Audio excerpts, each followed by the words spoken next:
All right, we'll call the meeting to order. Let it show that Doug is excused. He's in Canada doing his thing.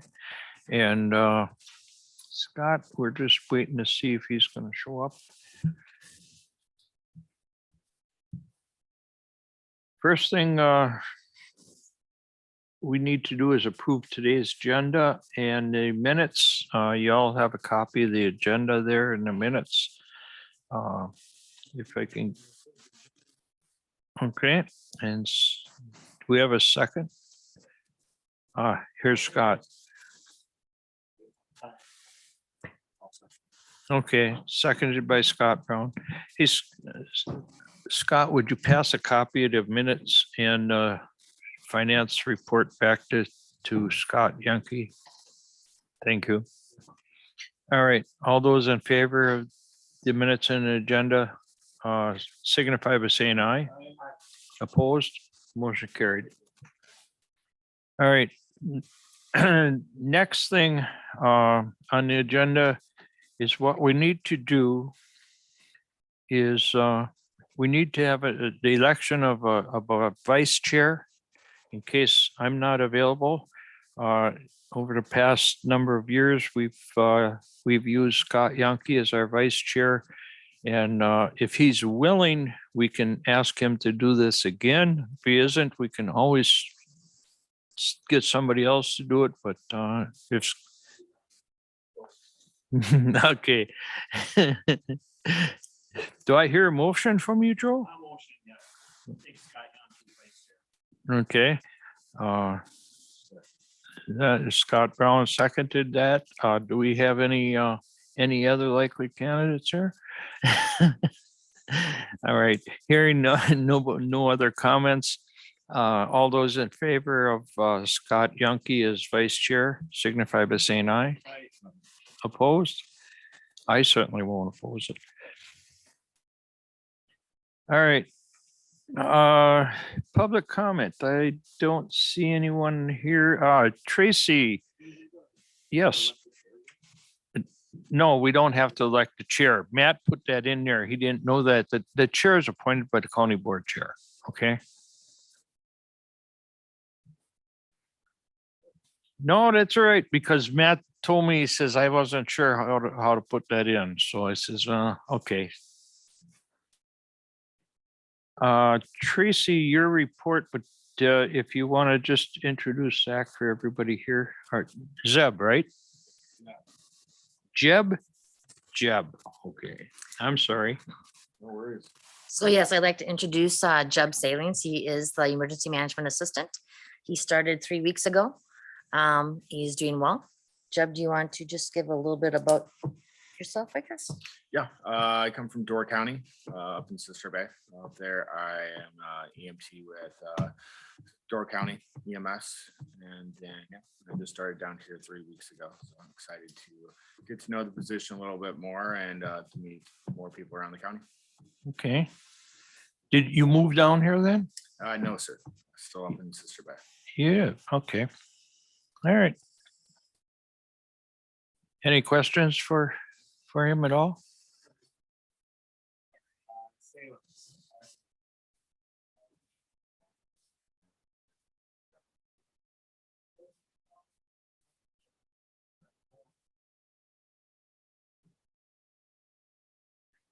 Okay.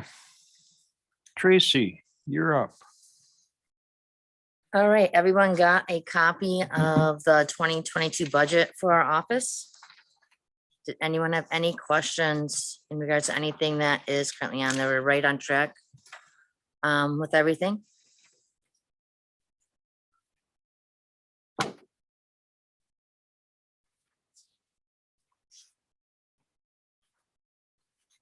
If there's no questions. The next on there is review upcoming training and exercises. So July 14th, we are holding a emergency operations center workshop. That is just to help familiarize everybody with the emergency operation plan as it pertains to their position. Everyone gets very used to just using the checklist that our office provides for radiological drills and exercises. We just want to point out the different sections of the emergency operation plan that do pertain to the different positions in the Emergency Operations Center for them to review that information. The other thing we're working on is EPA is helping us do an LEPC tabletop exercise. A couple months ago, they had reached out saying that they had some funding to help do exercises for any counties that were interested. And with that, emergency management does have to do an LEPC type exercise 2 times in a 4-year period where it goes from tabletop to functional to full scale. I thought I would reach out and see if we could utilize their services. So while our office gets no funding for it, they are paying and handling the costs in regards to the individual that is doing all the preparations. So no date has been set for that yet. That will come forth at the end of June when we're holding our first planning meeting. Any questions on that? Oh, sorry. Local Emergency Planning Committee. If Doug was here, he would know. I'm just kidding. Doug is on that. So Local Emergency Planning Committee falls under the 52601 portion of our budget.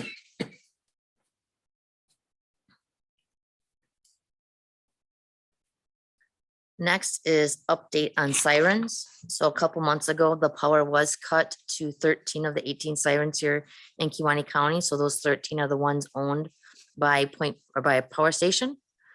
I don't know at this point yet when those 13 are coming down. They are in the process of working with a contractor to coordinate having those taken down.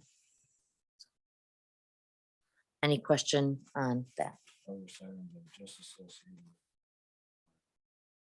No, they're outdoor warning sirens, but they were owned by the power plant. And when the power plant no longer had to make them primary for notification in the event of a nuclear incident, they offered them to the municipalities. So that way the municipalities could take over ownership. Any maintenance, any repairs would then fall upon the municipality. Those municipalities did not want the ownership. So since they didn't want them, Point Beach said that you don't want them, we're taking them down because they don't want to be held liable for stuff they're not maintaining. Kewaunee County still has 5. 2 of them are owned by the city of Algoma. 1 is owned by the village of Casco and 2 are owned by the village of Luxembourg.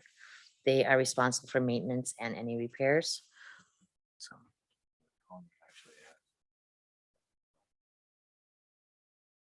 No, all that we have ever done is sound the sirens.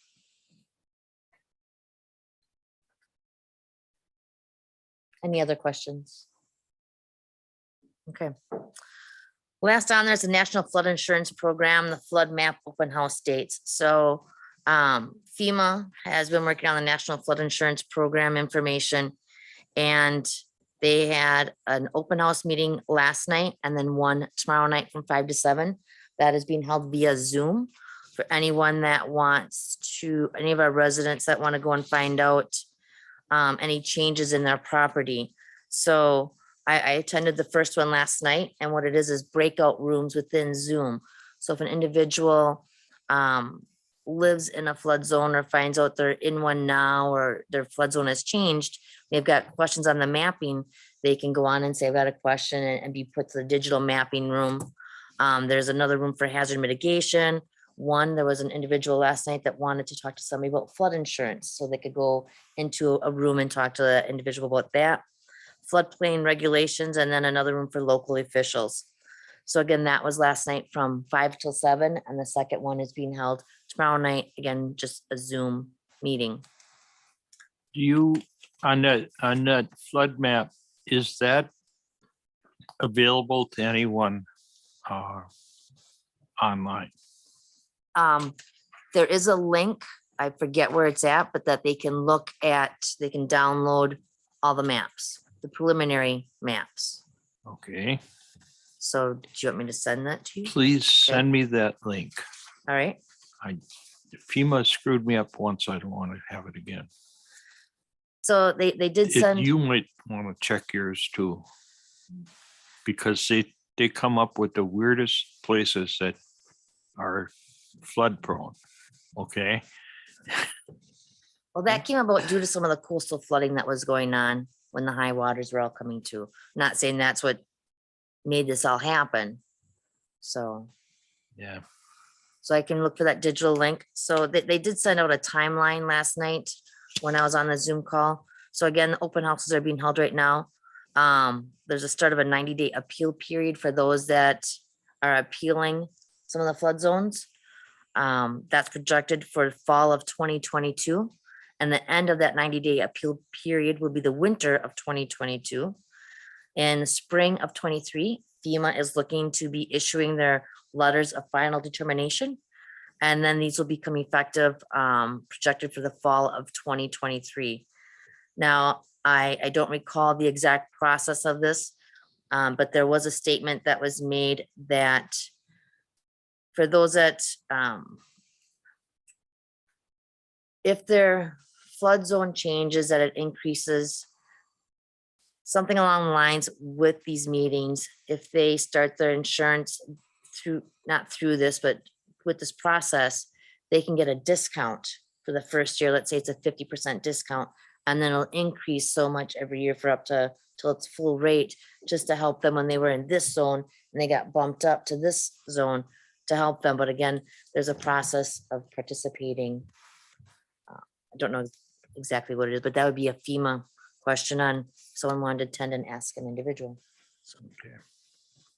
Tracy, don't the towns have something in their zoning that they can't build in floodplains? Like new buildings? Right, there is. And so with that, some of those zones have changed.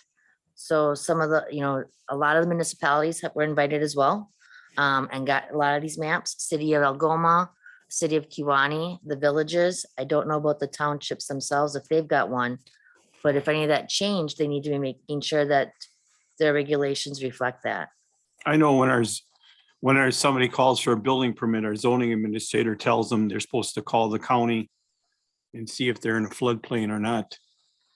County That'd be- apparently has a map. Yeah, we've got, so that would be under land information, correct? Is that who they're calling now? Yes. Or do they call zoning?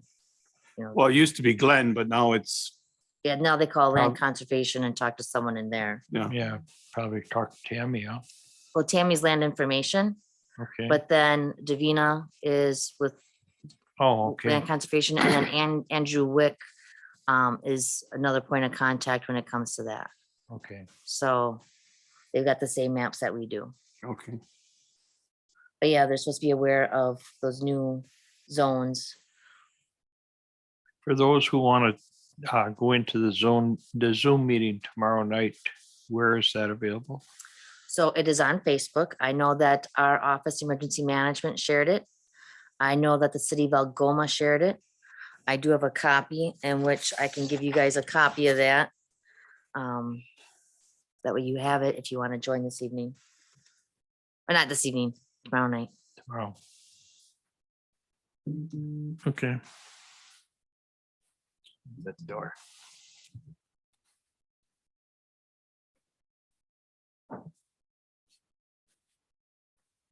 Any other questions about National Flood Insurance Program? That's all I've got for you. Anybody else? All right. Thank you. Brooke? Jason, you're up. Front and center, boy. You're a good man. All right. To go through the budget real quickly, I'll talk about overtime a little bit more in depth later, but we're high on patrol and we're high in the jail. And in essence, it's because we're understaffed right now. Just going through the budget, things that I noticed, training is high this year. That's likely going to continue. I don't know if we're going to be able to stay under budget in training. And that's because of all the vacancies we've had and promoting people to new positions. There's training that's associated with that we have to get people trained up for their new positions. And because of that, it comes in a little bit higher than normal. We also lost a patrol officer who was a training officer. And for all these 4 different categories of training, we have to keep 2 officers trained in them so we can get everybody in the department certified every year. Losing that officer, we have to have somebody else fill in for him. Currently, we're also working on in June here, our active shooter training that we pretty much do every year. And it's kind of a big event where we set up 3 different dates of training and we coordinate with fire and rescue and also train them up on an active shooter situation in case something would ever happen in our community. I noticed the gas was high, just like everybody else in the private sector. You know, we are trying to keep gas mileage down as much as we can. We've gotten emails and talked to officers about keeping mileage down as much as they can, but we are at the mercy of calls that come in, and you can try and keep mileage down, but a lot of that is dependent on where they get calls and they have to go, but they're trying to run more stationary radar and stuff instead of moving radar, and doing what we can to keep that down. Maintenance agreements are high, very high, and a lot of that is that washover because we re-cemented the evidence shed. And actually maintenance agreements. The other thing is we had a lot of radio work done this year on the antennas, and those bills are just coming in. So the antennas are kind of beyond our control. When things go wrong, we got to get them fixed. Water and sewer, I noticed, is very high, and I don't know if the budget should be adjusted for next year because I don't believe we're using any more water or sewer than what we've used in previous years. That's a smaller budget item, so it's not that big a deal if we're over anyway, though. Any questions on the budget? Anything I didn't cover?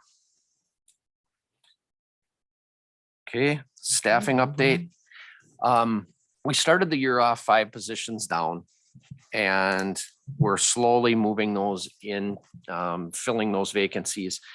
We have to kind of, you know, we're always aware of overtime and doing what we can. Patrol was a priority to get that fixed. We've been operating with 1 officer down on patrol, and because we run at minimums all the time at patrol, it seems, because of vacation and stuff, that's a real issue and it contributes to overtime. So we've been trying to fill that one, but the problem was jail was 4 positions down. So we had to bring that up somewhat before we could fill patrol.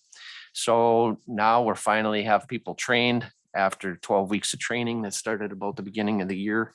And we were just able to fill that patrol position. So overtime is going to level off greatly on patrol.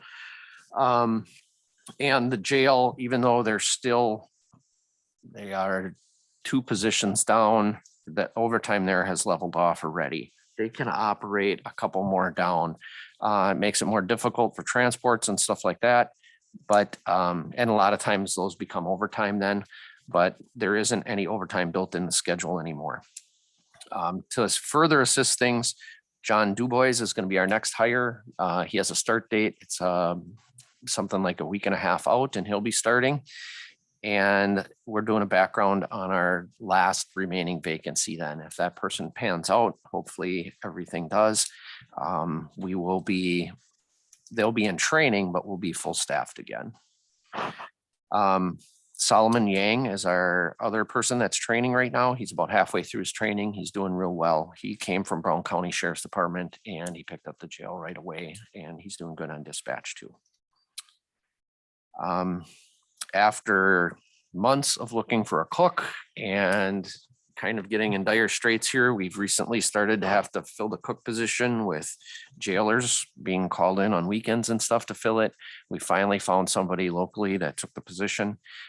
She's been training, and hopefully that all works out and she continues to accept the job and do a good job with it. But it looks really promising there. So we think we filled that position. That is something that we have to look at next year, though.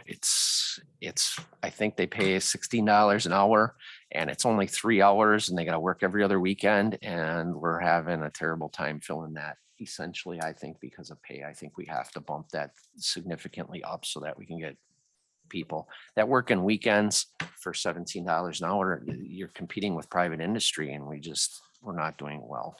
And it's not enough hours for somebody to drive from any distance away. We had a couple people that were very interested in it, but if they drive for 40 minutes each way, that takes half their pay for the 3 hours that they come in, especially with gas prices the way they Is, are.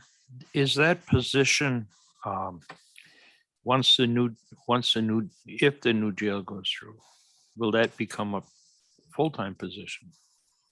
We're hoping to continue to use 2 part-time positions, but the hours will for sure expand. So right now it's 3 hours that they come in for. I don't know what it'll be. It'll be the minimum we can to cook for everybody in the jail, but it's for sure going to be 4 hours. I would bet it's going to be 4 or 5 hours. Now, when you do, when that cook comes in, what is it? Do they prepare 3 meals for that day, or how does this work? So the state mandates we have 2 hot meals a day. And we have been getting by, and Nancy has left it go, 1 hot meal. We have been giving ramen soups that they warm up with hot water Oh, boy. in their cell. And Nancy has Yum. repeatedly said she's not going to allow that to continue. And we may have to change that in our current jail even. But I'm sure in a new jail, they're not going to let that go. In our current jail, she's not going to let it go that long either, but maybe she would let it go until we build. I don't know. So that'll be part of the expansion of ours. So right now we're running basically 1 hot meal and then the ramen soups for the second meal. And then they can have 1 cold meal every day. We do have, Scott did figure out if you go through the sheet where he's got all the breakdown of costs, he has a cost of hiring a outside agency to come into the jail to do meals and laundry. That would be a full-time position. That's what most counties do. That's sort of the backup plan if we can't get somebody hired cheaper by utilizing 2 part-time people. Then we would probably hire an agency. There's a lot of agencies out there that specialize in that. There's calorie intake and stuff that we work with public health, and with the part-time cooks, they're able to keep it all where the state's satisfied with the calorie intake and everything like that. But most jails hire somebody that specializes in it, a company that comes in, they bring their own food, their own cook, and the cook supervises the inmates that do the cooking. Okay. So we can save money probably if we do it ourselves, but whether we can hire people or not, because there's going to be, we won't be able to run 5 months without somebody like we did here recently. Okay. All make sense? So realistically.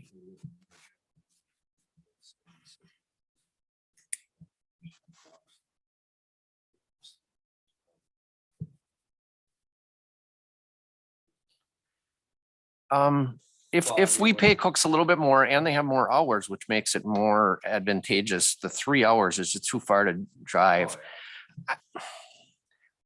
My personal opinion, I would give it a 50-50, whether we can hire somebody and it works out, or if we have to hire, but it's not really saving 60,000 because you still have to pay your part-timers, which offsets that. So it probably would cost us 30,000 or 40,000 if we hire our own, and it'll be 60,000 if we have to have an outside agency come in and do it. Something like that. So that is figured in Scott and Paul's numbers though, and they feel we can afford the 60 if we have to. Overtime, I gave you a handout. It's kind of a graph if you want to look at that. It shows the overtime at this time of the year in 2020, 2021, and 2022. You can see we're significantly higher. We did up the budget line item for overtime this year too, though, because we've been over the last couple of years. So we're not grossly over this year. And what offsets that is the 5 positions that we're down. The column to the right gives a breakdown of all the hours that we are missing officers this year. There's 4,178 hours. And because of scheduling and moving people around and stuff, we've only had 1,050 hours of overtime. So our lieutenants are still doing a phenomenal job moving people around and trying to cover overtime. If the overtime does get over at the end of the year, we're just going to have to do a budget line item transfer, and overall wages should be down at the end of the year significantly because of all the positions we were down. The only thing that kind of kills us is, we have 12 weeks of training. So we're paying these people and they're not able to fill shifts. The Yeah. only thing they're really able to do is offset if we do happen to have a female in the jail.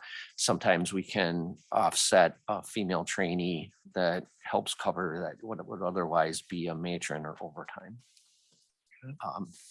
So I guess in a nutshell, because of how much hours we've been missing, we feel that we're doing really well on that. Are there any questions on the overtime? All right. And where are we at here? Jail study process. June 14th is the county board meeting where the architects are going to speak with the entire county board about what's been happening in the last few years, where we're at, and they'll have the budgetary impact and tax impact of building the new jail. They'll present that on the 14th. And then July 19th, I believe they'll be back again. And at that county board meeting is when we'll have to decide how to move forward on the jail, if we're going to send it to referendum or if they're going to pass it with the current county board. Most of you've been in all the meetings too, John. Do you have anything to add to that? Last night I was at a function last night, and a number of the people that were on the past committees, the jail committees that were out there, it was those people that were on those committees, and because they went through the first two phases with us, and the thing that I heard from them the most is that we are absolutely crazy if we don't move forward. Okay, because I mean the numbers are showing us that we made a major mistake of waiting this long. And I just with the prices that we see in the upcoming interest rates, I see nothing but a huge cost to the county if we wait.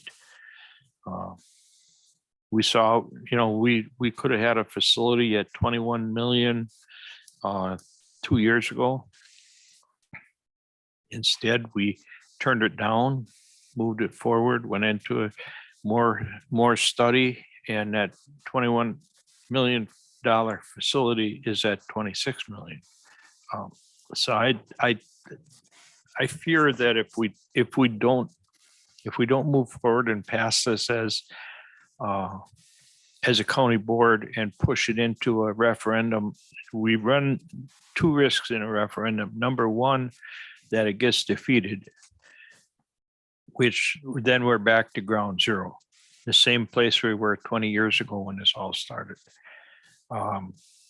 And the number two thing is, even if it does go through a referendum and it passes, the problem that we're going to see by a referendum is the fact that prices will increase from the 26 million.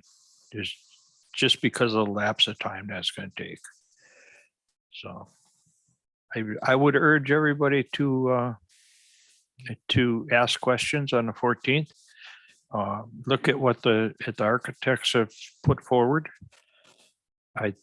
The plan that was submitted at the last meeting is probably, it's as tight as it's going to get, and it's as good as it's going to get. I mean, I don't see any shrinking of that plan. I don't see any more. They may find some minor changes that they can make before we build, but once the plans are in, and we're pretty much committed. But I urge you to ask questions and to hopefully in July, let's pass this thing and get it out of our hair and on to the next project, whatever it would be. Going to give the financial part of it, Paul and Scott. I mean, Scott will tell you where the money is going to come from and how it's, and Scott and Paul is the one that did all the numbers on the financials. So, I mean, you can ask those questions of both of them. Scott, I heard that they're asking, or they want to ask our auditor to double check Paul and Scott's numbers. that was What do you know about that? that was the request that was made at our finance meeting. And the auditors are they're going to double check that. There's only so much the auditors can check, okay? But yes, they're not the auditors, but our CLA, who is our auditor. They have a person available that will double check the numbers and make sure that they're good.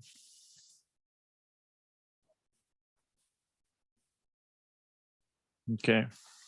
Jason? We're certainly worried that if it doesn't go and it goes to referendum, that, things change. It keeps getting pushed off and our numbers, we spend all this time scaling it back, and then the price ends up being the same as what it was if we wouldn't have scaled it back, with things going up. And the other thing is, we have a fair amount of town board meetings. Matt's trying to get out there all the time. It always seems like everybody that comes to those meetings is in favor of building the new jail. And there's always misinformation when they come in. And what I'm most worried about if this goes to referendum is very few people come to those meetings. And you can publicize stuff, you can put it on social media, you can run it on the news, but it's really hard to get information to everybody out there. People get their information when they're having coffee in the morning and when they're having supper at a bar or whatever it might be. And one little bit of misinformation can get out there and it gets blown up. And the true information is they're planning on this, impacting taxpayers very little. And I don't believe that there's going to be a big uproar or anything like that if it goes, because there just isn't that big of an impact against the taxpayers. And it's something that's needed. So, our stance is we hope it doesn't go to referendum, and mainly because I don't know that we can get the correct information out there to everybody if it goes to referendum.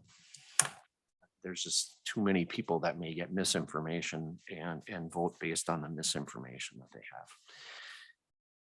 I agree So- with Jason on that. I mean, they've all been very upfront when they come to the county board meetings and even some of the town association meetings that I've seen them at. They are giving the information to those in attendance, and those in attendance are getting the information that's needed. Whereas, the general public, they get it if they come to the right meetings. Yeah. I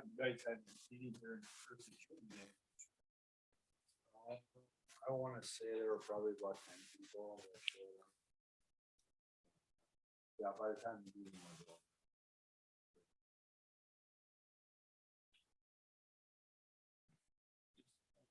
County board meeting, is there any advertising out there that is- All meetings Well, are open. all meetings are open to I the understand public. that, but I mean, that's gonna be the main.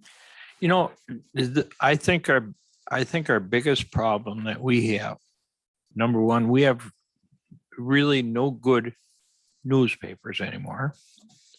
I mean, everything is social media. When it comes to radio stations, there's so many stations out there. Which one would you advertise on? I personally don't listen to them. And where do you put the word out anymore? I think our best bet is social media. That's my gut feeling. People that understand what needs to be done, and get on Facebook and say, hey, everybody that looks at my feed, there's a meeting, please attend. Mhm. Yeah, nobody- That's not the same. I believe it has been. I can't tell you honestly right now because I haven't talked to Scott at all, but I saw that it was that who it went out to. It's up to the media whether they want to look at it. I know the last meeting that we had here, the county board meeting.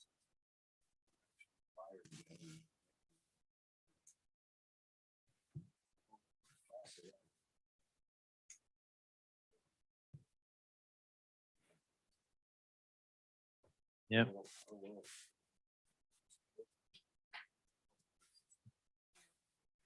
Maybe even some general information. So a lot of people are missing from this. Are still under the notion that this thing's gonna cost me $400 a year. Yeah. Now put the price of gas and groceries on top of it. Walmart, it was $250. Are still out there. $400 a year. They're not gonna go for it.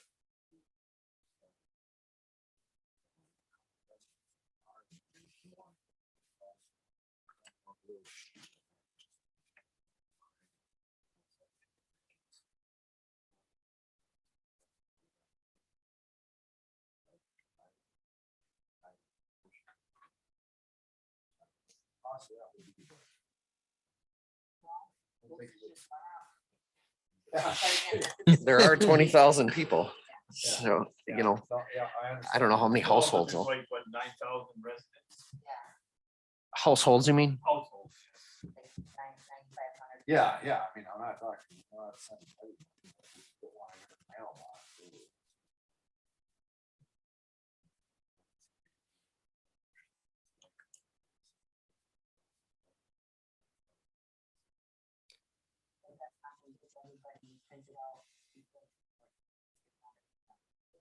Right.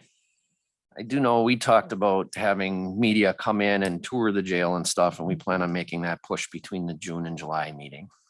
So it should be on channel 2, 5, and 11, the current conditions of our jail and where we're at and stuff. Matt's planning on doing that. And usually they're pretty receptive. I'm sure some will come. Whether they, we get all the channels or just a couple, I don't know, but some will come.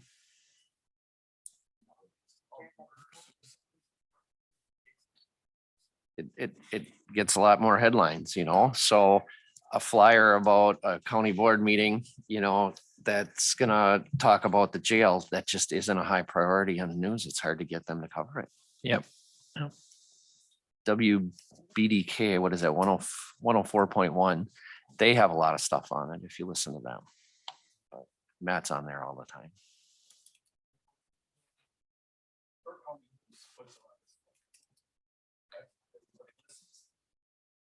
We also put it on our social media and do live feed, for this, so yeah, it's just a matter of sharing information. Getting enough out there, but a lot of people don't read Door County news, most people don't. So Yep. Yep.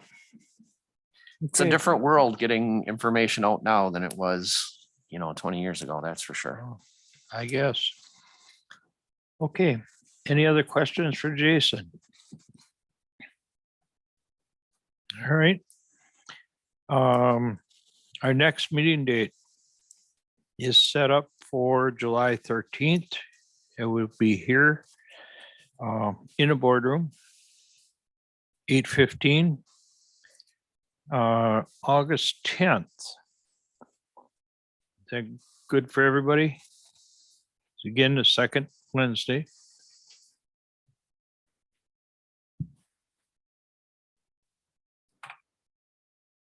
$8:15 again, same place, county boardroom. If we change it to the conference room, we'll let you know in advance. That way you don't wander the halls wondering where it is.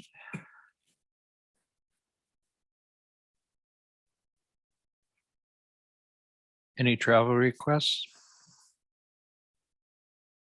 Dates are good for everybody? Okay. Are there any other matters come forward at all? Scott? Tracy mentioned about letting emergency management or just call dispatch if a road's gonna be closed for culverts. Where does that all go to? I've done it twice. I was just curious. So when I get the phone call,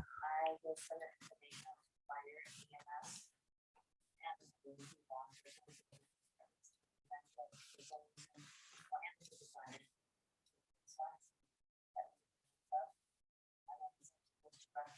share with their. Because right now I'm calling dispatch and telling them the hours. And then when it's open, I call them back. Is that enough? I don't know if there was people call, what you say, there's a 911 call for some. So when I do that, I'm not.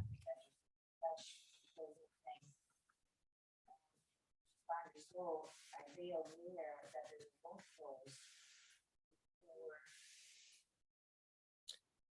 I can handle this. At an EMS meeting, some people were complaining about dispatch not letting them know enough when it's closed. What our old practice was, if something's gonna be closed for 2 hours, let's say dispatch puts a big note up, and if they page somebody in that area, they tell them there's a culvert out on Spruce Road. But they weren't letting fire and rescue know by paging them and letting them know that there's a road closed for 2 hours. If it's something more long-term, then they were paging them and letting them know that. EMS pretty much complained they want to know whenever it's closed before they get the call. So our practice since then has been, we're trying to send a page out all the time, even if it's closed for a short period of time. They still temper that a little bit with sometimes EMS, somebody drives through and they're like, look at that, the road's closed and they didn't let us know. Well, sometimes they keep it open for emergency traffic, but they're going to replace a culvert. So I think what the plan is, they dig the culvert out and technically it's closed. But if somebody was coming through, they'd be able to get, a rescue squad through over that culvert or whatever. If they feel that they can get it over it, then they don't even, we don't send anything out on that if it's open to emergency traffic. Does that pretty much answer it? We are trying to get the pages out now, even if it's short term. Yeah, I tell them a time frame of like this morning was 7 a.m. to 3 p.m. They're putting in 2 culverts and it's not going to be through traffic. You could get in from either end. There's one house that'll be on an island today, but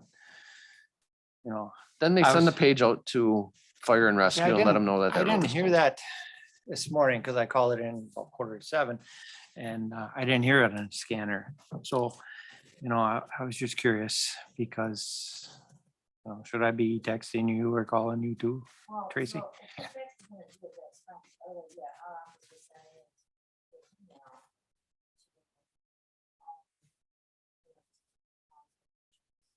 or if the fire rescue on it, they'll-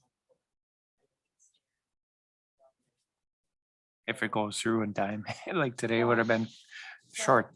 if I send an notice. email, then if I told, general picture, then it's on. So,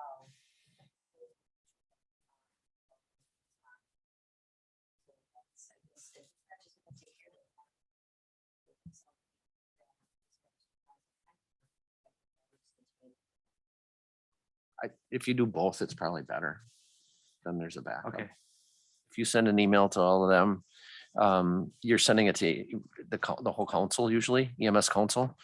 So then all the heads of every department know it by email. And if dispatch knows it, they should be paging it out and letting them know, but certainly they have a note up too. And even if they page it out, they're going to remind them when they page rescue to that road or where they might be using that road that's closed. Yeah, it's hard to, when it's weather specific, like today I was told at 6:30, they're gonna do this from 7 till 3. So, an email might not get seen in time, where if it was known a couple days in advance, it'd be different, well, So- I'll just email it, whatever, just letting everybody know, hey, it's not about whether you let it or not.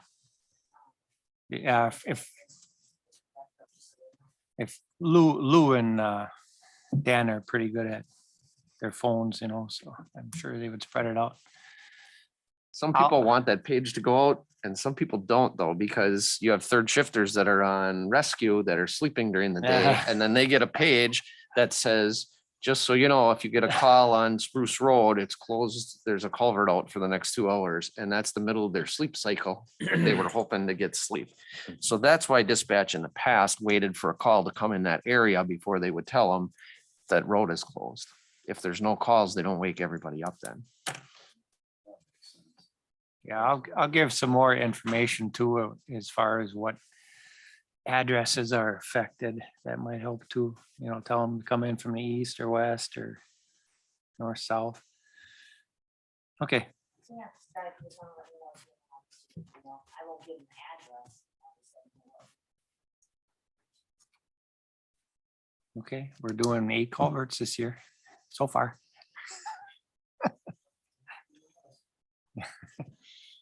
Okay. Any more questions? Hearing none, I need a motion to adjourn. Motion by Scott, seconded by Joe. All those in favor signify by saying aye. Opposed? None opposed. Meeting adjourned 9:01. Pardon? I think we're live screening on that one right there.